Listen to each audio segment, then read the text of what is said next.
Ituto, Peru. Armadio Garcia rushed upriver in his canoe, slipping into the hidden, Buba-trapped camp where his brother Juan lay dying.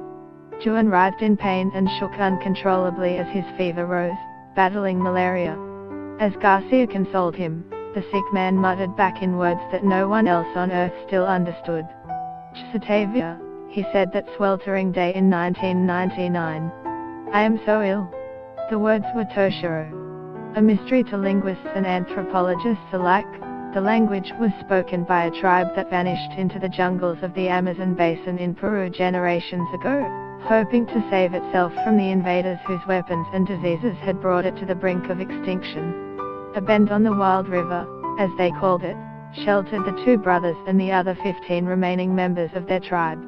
Even by the end of the 20th century, few people had ever seen the Toshiro or heard their language beyond the occasional hunter, a few Christian missionaries and the armed rubber tappers who came at least twice to enslave the small tribe. But in the end it was no use. Without rifles or medicine, they were dying off.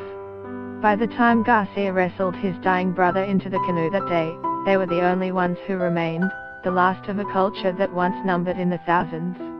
Get the latest news and updates emailed straight to your inbox. By submitting your email you are agreeing to Fairfax Media's terms and conditions and privacy policy. The strange thing was how quiet Armadio was, said Thomas Villalobos, a Christian missionary who was with him when Juan died. I asked him, how do you feel?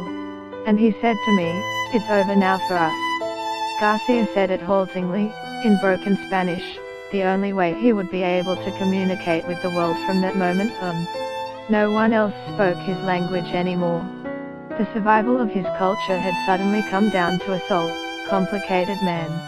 An unexpected burden. Languages are typically passed down through families, but Garcia broke his apart decades before he realized what the consequences would be for his culture and its place in history. He still has 5 children, dotted across the Americas. But after his wife left him in the 1980s, he put them into an orphanage when they were still young, thinking it was safer than a life in which children were abducted by traffickers or lost to war. None of them lived with him after that. They never learned his language.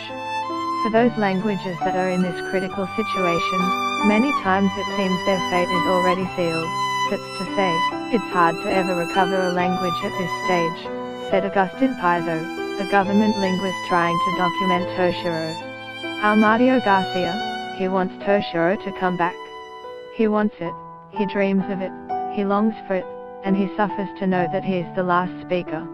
Now Garcia lives alone in a clapboard house behind the town's water